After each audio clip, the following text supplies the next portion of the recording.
A 33-year-old Colorado Springs woman has been questioned about a telephone call that sparked the raid at the Polygamist Fundamentalist Church of Jesus Christ of Latter-day Saints compound in Weston, Texas 2 weeks ago. Rosita Swinton was arrested at her home Wednesday night by Colorado Springs police for an incident that occurred in February. But wait, listen to the kicker.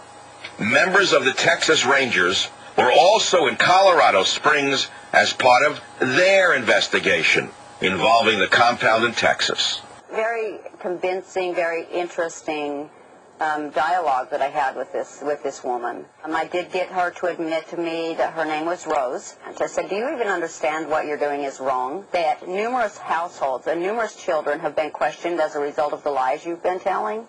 I am the only one in the media who has been calling for this from day one. Everybody else in the media should hang their heads in shame, but I've long ago given up on that. Reporting child abuse, sex abuse over and over again.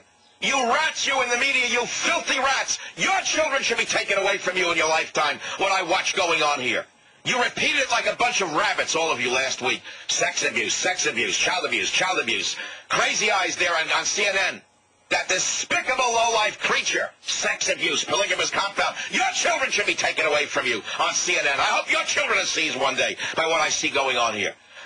Don't you think that news media that is irresponsible like this, that fans the flames of such hysteria, is partly responsible for it? Don't you think that news media outlets that have fanned the flames on this issue without any proof should apologize? Well, you know they never will. The only apology that will work is when they're sued by these victims of their salacious yellow journalism. See, if we let the media do what Fox News was doing, which is sex colony, sex slave, sex colony, molestation, sex colony, sex slave, we're all dead. We're all finished. If we let those yellow journalist jackals get away with this, what will they do tomorrow? She was abused. Underage girls. Horrifying new details. Sexual abuse. A bed. They can assume that that's a crime. A sex bed inside the temple. Some girls don't even know who their parents are. Pregnant. Having sex. Naturally, that would be a form of abuse. Sexual abuse. Consummating that marriage in the bed. Statutory rape. 13 or 14. Acts of abuse. It was abused. Sexual abuse. A sex bed. Abuse. Sex. Sexual abuse. Sex. Abuse. Sex. Where do the kids go? A sexual slavery situation. That's what this Investigators is. are looking into whether the tip that triggered a massive raid on a polygamous compound in Texas came from a woman in Colorado Springs. Texas Rangers traveled to Colorado Springs yesterday when Rosita Swinton was arrested, but they have not filed charges of their own. Welcome to the Savage Nation. I was right again. Savage right again. Polygamy caller was a hoax. The question is, when will O'Reilly and the others who fueled this witch hunt apologize? I'd like to see the day that the leprechaun steps down and admits he was wrong, because this mistake has cost all of us a great deal of our freedom. And let me explain what I mean by that. You're saying, who cares about a bunch of poor white people out there practicing polygamy? Let them take the 400 children away. What do I care? But let me remind you of something. All it's going to take is a neighbor to call and say they hear the sounds of an animal crying in your house, and they're sure that you are molesting an animal. You're sodomizing a dog. Do you want the police to have the authority to break your door down without a court order? Do you want to give the power to the state, the powers that have been granted to the fascists in Texas? Do you want that coming to a neighborhood near you? Well, don't answer the question, because it's already happened. As a result of the lesbian feminists in child protective services around America who hate men and who hate the patriarchy, you are now a victim, whether or not you know it. Let me read you an email. Dear Michael, I have to relate to you that I've been having problems with the police and child protection services myself. We have a thuggish neighbor who filed a false report against my wife and myself for child abuse. The kicker is, we don't have a child. The police have now shown up at our house twice, and child protection services showed up 2 weeks ago. This is coming to me from Hollywood, California, from a fairly prominent individual. I'll go on.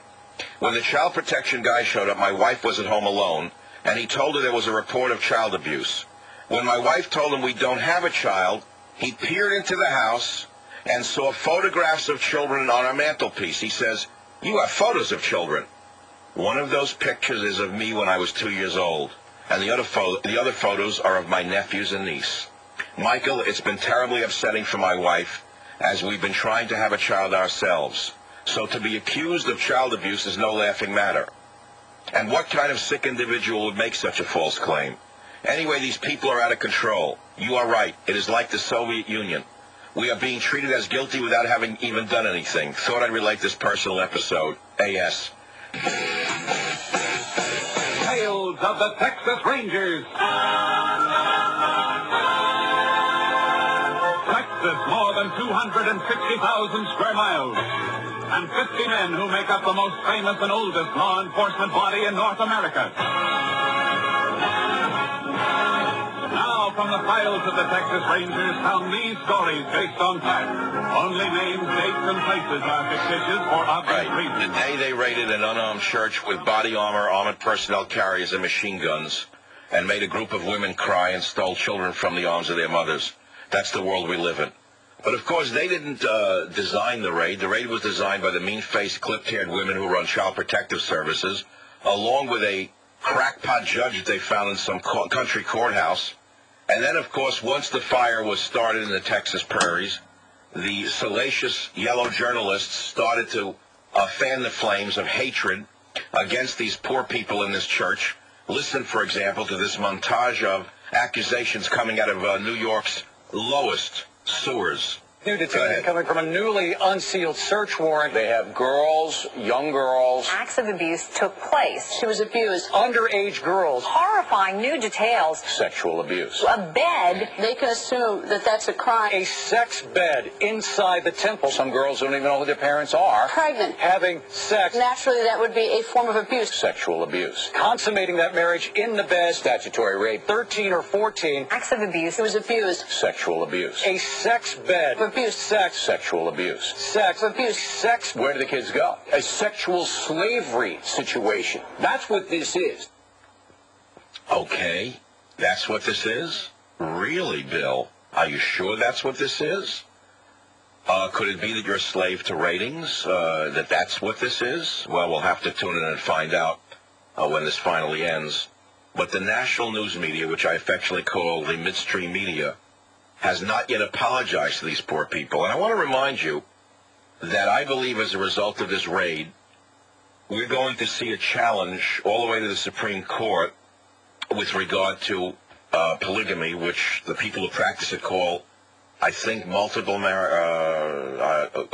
marriage, and they will win, because the precedent is the sodomy case in Texas, if you don't remember, when two homosexual men who had been arrested for engaging in sodomy sued, went all the way to the Supreme Court. The Supreme Court said the state has no right to dictate sexual practices in the United States of America.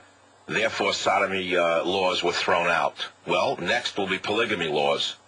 And, of course, after that, you will have people who have sex with animals suing, and those laws will be thrown out. And we warned you that this is what's going to happen, but what's good for the goose is good for the gander, and that's what's going to come next. So there it is. Everyone knows about this except the yellow journalists in the media who have fanned the flames of this. And I've made my point. I mean, I'm not going to go on and on about this. If we want to talk about it, we can.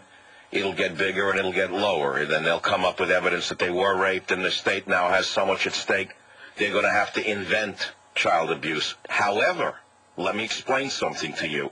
The law is very specific. And we have to thank our liberal friends for this, to be honest with you. If they got a court order based upon a specific event and use that as a pretext to bust up the compound and take away 413 children or whatever the number is, and it turns out that that court order was based upon a false accusation, then the entire case gets thrown out. They cannot use that. They can't say, well, we went in there and found evidence that there was this or that going on. You understand they can't do that. That violates several of the amendments in our Bill of Rights. And thank God that we do have a Bill of Rights.